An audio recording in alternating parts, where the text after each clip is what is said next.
नमस्कार दोस्तों, राधे राधे, जय श्री कृष्ण।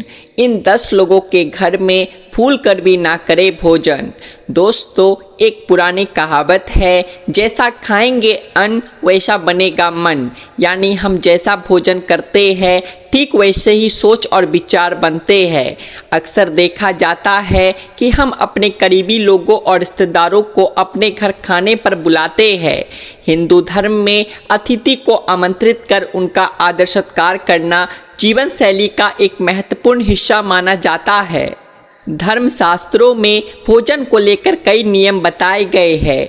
इन नियमों में भोजन पकाने से लेकर ग्रहण करने तक के नियम शामिल है। साथ ही ये भी बताया गया है कि कैसा भोजन करना है और किसके यहाँ भोजन करना उचित है। गरुड़ पुराण के अनुसार कुछ जगहों पर भोजन करना वर्जित होता है। कुछ लोगों के घर भोजन करना आपको पाप का भागीदार बनाता है। इससे व्यक्ति की बुद्धि भ्रष्ट हो जाती है। तो आइए जानते हैं कुछ ऐसे लोगों के बारे में। सबसे पहले, चोर या अपराधी के घर। कभी भी किसी चोर या अपराधी के घर पर भोजन ना करें। गलत तरीके से अर्जित किए गए धन से बनाए गए भोजन को ग्रहण करने से नकारात्मक प्रभाव पड़ता है।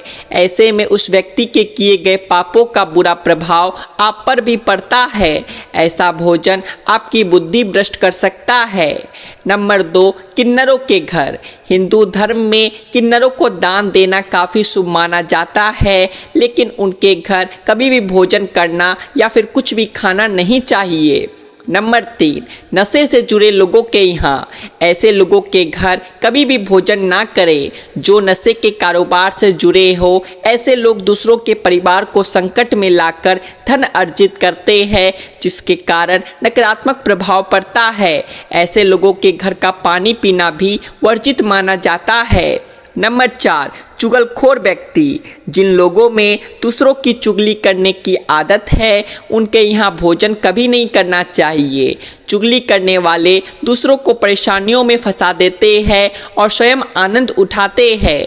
ऐसे व्यक्ति के यहाँ से दिया गया भोजन कभी भी ग्रहण नहीं करना चाहिए। शास्त्रों में इस काम को भी पाप की श्रेणी में रखा गया है।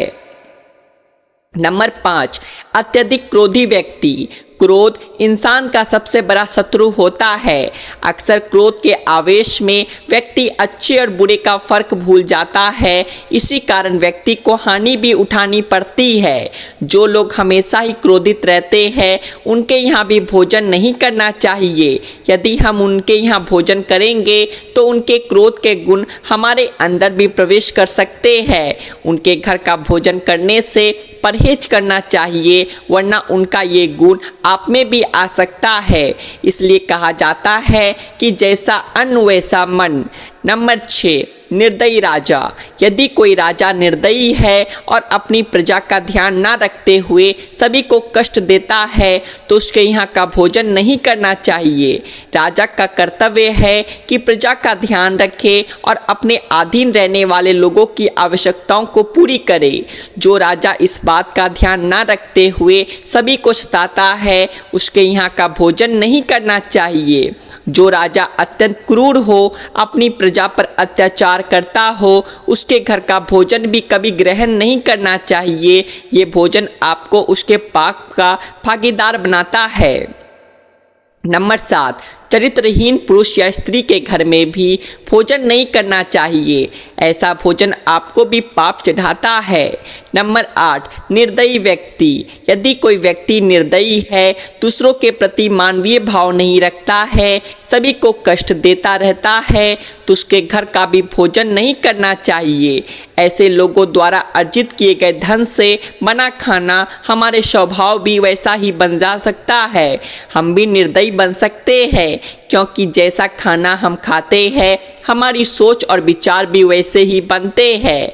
जिस व्यक्ति के अंदर दया भाव ना हो, जो दूसरों के साथ गलत बर्ताव करता हो, अत्याचार करता हो, उस व्यक्ति के घर का भोजन भी पाप की कमाई का माना जाता है। इसे कभी ना खाए। नंबर 9, सूदखोर व्यक्ति। गरुड़ पुराण के अनुसार अवैध तरीके से कमाया गया धन हमेशा अशुभ फल ही देता है।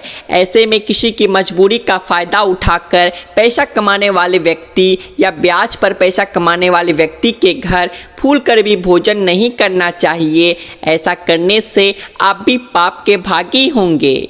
नंबर 10, रोगी के घर। किसी के घर कोई लंबे समय से बीमार है तो ऐसे घर पे भी भोजन ना करें। अगर आप ऐसे व्यक्ति के घर का भोजन करेंगे तो संक्रमण की चपेट में आ सकते हैं, क्योंकि रोगी के घर का वातावरण शुद्ध नहीं होता है। और नंबर 11, नशीली चीज़ें बेचने वाले। जो लोग नशीली चीज़ों का व्यापार करते हैं या नशीली पदार्थों का सेवन करते हैं, गरुड़ पुराण में उनके यहाँ भी भोजन करना वर्जित किया गया है। नशे के कारण कई लोगों के घर बर्बाद हो जाते हैं। इसका दोष नशा बेचने वाले को ही लगता है।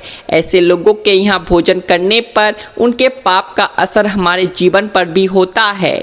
तो दोस्तों, आज के लिए बस इतना ही। उम्मीद करते हैं आपको वीडियो अच्छी लगी होगी, तो वीडियो को एक लाइक करें और ऐसे ही और जानकारियां जानने के लिए आपके अपने चैनल द आध्यात्मिक टेल्स को सब्सक्राइब भी कर ले। राधे राधे, जय श्री कृष्ण।